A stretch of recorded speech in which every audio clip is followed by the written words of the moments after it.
Монголын зохиолч дэвлийн шагналд зохиолж Бадарчин Дараймагийн 1998 оны Утгын чимэг богино өгүүлгийн наадмын 3 дугаар ойрын шагналд зохиол Уран хажин өгүүлэлэг. Базар хэдэн азар гадуу голын тэртет хөөж ирээд хашгирч гуайгчин унжив. Мөн тэр өдөр хойд хотын баян мэжид ганц охиноо хадмын газар үдэх бэрийн найрыг ихээхэн ёс төртэй нүнжихтэй хийж байлаа. Уяа хэцэн дээр нь морд багтахгүй шахан багширч уртын дууны аян хангинаж байхад базар байж ядсан сэтгэлээ тайлгаруулах гэсэн шиг адуутай ноцолдож өдрийг барах нь Сэндэрт таатай санагдана.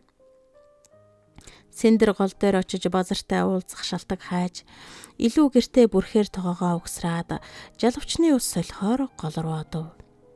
Улсын наадмаас базар баянаа хоёр морины зүс нийлүүлэн дөрөө харшуулж явхад хөгшин залуугүй л хоёр сайхан амтэн гэлцэж нүдээ хужирлаж байсан. Тэднийг бараадж явсан Сэндэр сониучлах атаархах сэтгэл хослуулан баянгаас гоё хүүхэн болоод базар шиг сайхан залуу дагуулж явахсан гэж мөрөөднө. Гэвч дагуулж явах тэр хүн нь базар биш болохоор сэтгэлд нь нэг л дундуур. Харин баянаа базрыг орхисон нь юутай их зол билээ гэж хурган долгис наадуулсан голын эрэгт санаашран суухтаа. Базар намайг хараад хурч ирж магадгүй гэж гордов. Хоёрхан усаар авсан нэрмлийнхээ дээжийг галд өргөхөд хөхтөл маналзна. Түүнийг жижигхэн уйсан бортгонд хийж сайн гихчин таглаад ээжээсээ нууж орны ширгүүдэд лавхан шургуулад дахин бүрхээр тоогоо өгсөрч ус тавихаар гол руу гүйлээ. Базар ажиллаа дууссан бололтой бугуул сураа ивхэж адуугаа эсгэрч ажгаран тууж орхиод Сэндрээс нилээд доох нь очиж гар нүрээ угааж тухлав. Харсаар байж хүрээд ирж болдог байгаа да.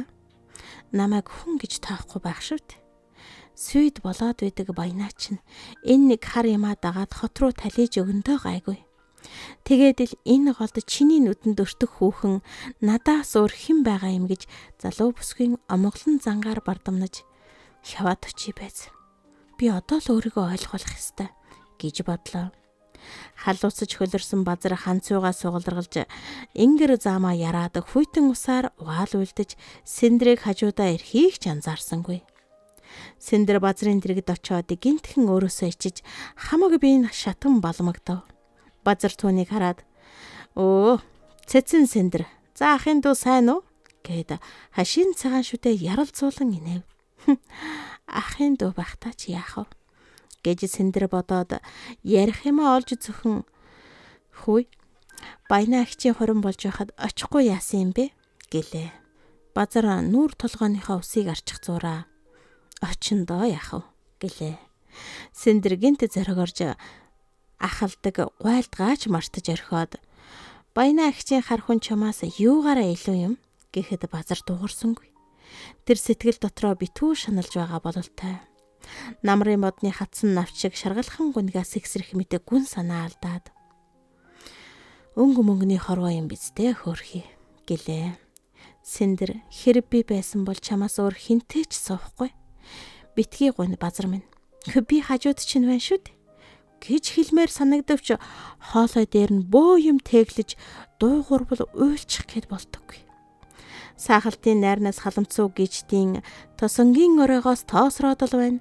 Тогтчээ суудгийг байлаа хөө гэж цээл холчтой хоолын чадал шалгасан хотгойд дууны гэгэн аялгуу шуран хайлан тодоос тод сонстон. Тэнгэр муудах янз орж алсын уулын хэраар бурагнаж харагдана. Базар чимээгүй хүн байснаа чуулан ганах шуудыг зааж "Эднэр өнөөшн буцандаа" гэж ихэд гүнхтэй хэлв.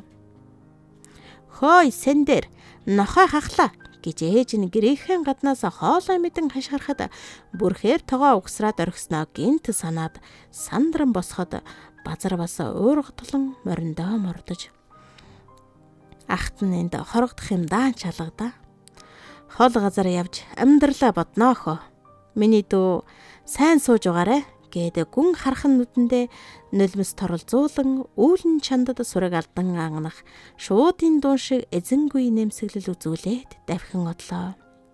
"Битгий яваач дээ. Базар минь, би чамд хайртай" гэж хэлэх гэсэн боловч амжсангүй. Тэр шүнжэнгөө намрын дунд сарын 15-ны тэргэл саран үүлэн цаагуур нэг орж нэг гарч голын шувууд яав ив гэмээр ганган шулганалдаж саахалтын найрнаас бусаж байгаа гीчэд яваад барагдахгүй. Ямар урт хөндийвэ. Явуулын хүнээр хилүүлсэн яасан хэцүү амраг вэ гэж сэтгэл гэгэлцтэл дуулан хатирвалсаар уй тайхан ганганах шуудын дуутай хослон замхарч одно.